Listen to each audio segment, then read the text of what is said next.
Hello everyone, welcome to my YouTube channel Dream ಬೇಕ್.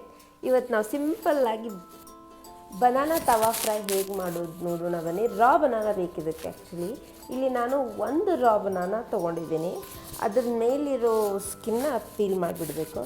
ನಾನಿಲ್ಲಿ ನೈಫಿಂದನೇ ತೆಗಿತಾ ಇದ್ದೀನಿ. Even you can use peeler ಇರುತ್ತಲ್ಲ ಅದನ್ನು ತೊಗೊಂಡ್ಬಿಟ್ಟು ತೆಗಿಬೇಕು. ಆಮೇಲೆ ಅದನ್ನು ತೆಳುವಾಗಿ ಕಟ್ ಮಾಡ್ಕೊಳ್ಳಿ. ತೆಳುವಾಗಿ ರೌಂಡ್ ಪೀಸ್ ಆದರೂ ಕಟ್ ಮಾಡ್ಕೋಬೋದು. ಈವನ್ ಉದ್ದಕ್ಕೂ ಸ್ಲೈಸ್ ಮಾಡ್ಕೋಬೋದು. ಈವನ್ ಸ್ಲೈಸರ್ ಸಿಗುತ್ತೆ, ಅದರಿಂದ ಸ್ಲೈಸ್ ಮಾಡಿದ್ರೆ ಇನ್ನೂ ಬೇಗ ಆಗುತ್ತೆ. ಓಕೆ, ಆಮೇಲೆ ಅದೆಲ್ಲ ಬಿಡಿ ಬಿಡಿ ಮಾಡ್ಕೊಳ್ಳಿ. ಒಂದು ಬೌಲಲ್ಲಿ ಒಂದು ಹಾಫ್ ಸ್ಪೂನ್ ಸಾಲ್ಟ್ ಸಾಕು. ಒಂದು ಬನಾನ ಒಂದು ಹಾಫ್ ಸ್ಪೂನ್ ಸಾಲ್ಟು, ಒಂದು half spoon chilli and salt based on your taste. ನಿಮ್ಗೆ ಜಾಸ್ತಿ ಸ್ಪೈಸಿ ಬೇಕಿದ್ರೆ ಜಾಸ್ತಿ ಖಾರ ಸ್ವಲ್ಪ ಉಪ್ಪು ಹಾಕ್ಕೊಳ್ಳಿ. ನಾನು ಸ್ವಲ್ಪ ಕಲರ್ ಯೆಲ್ಲೋಯಿಶ್ ಬರಲಿ ಅಂತ ಅರಿಶಿನ ಹಾಕ್ಕೊಂಡಿದ್ದೀನಿ. ಬೇಕಿದ್ದರೆ ಹಾಕ್ಕೊಬೋದು, ಇಲ್ಲಾಂದರೆ ಅರಿಶಿನ ಇಸ್ ಆಪ್ಷನಲ್. ಓಕೆ, ಆಮೇಲೆ ಅದನ್ನೆಲ್ಲ ಚೆನ್ನಾಗಿ ಮಿಕ್ಸ್ ಮಾಡ್ಕೊಳ್ಬೇಕು.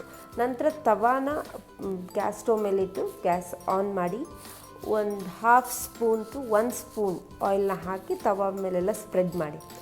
ಆಮೇಲೆ ಇಲ್ಲೇನು ಮ್ಯಾರಿನೇಟ್ ಮಾಡಿ ಇಟ್ಕೊಂಡಿದ್ವಲ್ಲ ಬನಾನಾಗೆ, ಅದಕ್ಕೆ ಒಂದು ಸ್ವಲ್ಪ ಕಾರ್ನ್ ಫ್ಲವರ್ ಹಾಕಬೇಕು. ಆ ಕಾರ್ನ್ ಫ್ಲವರ್ ಹಾಕಿ ಚೆನ್ನಾಗಿ ಮಿಕ್ಸ್ ಮಾಡ್ಕೊಳ್ಳಿ. ಇಷ್ಟೊತ್ತಿಗೆ ತವಾ ಕಾದಿರುತ್ತೆ.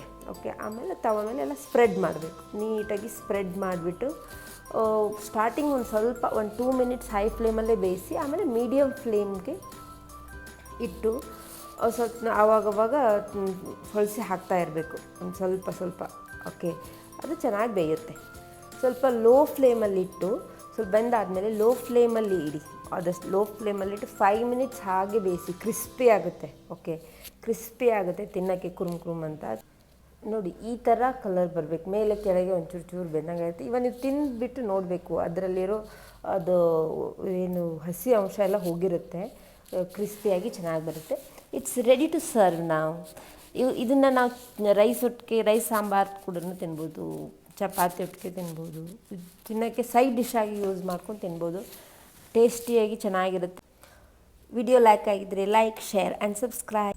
Thank you.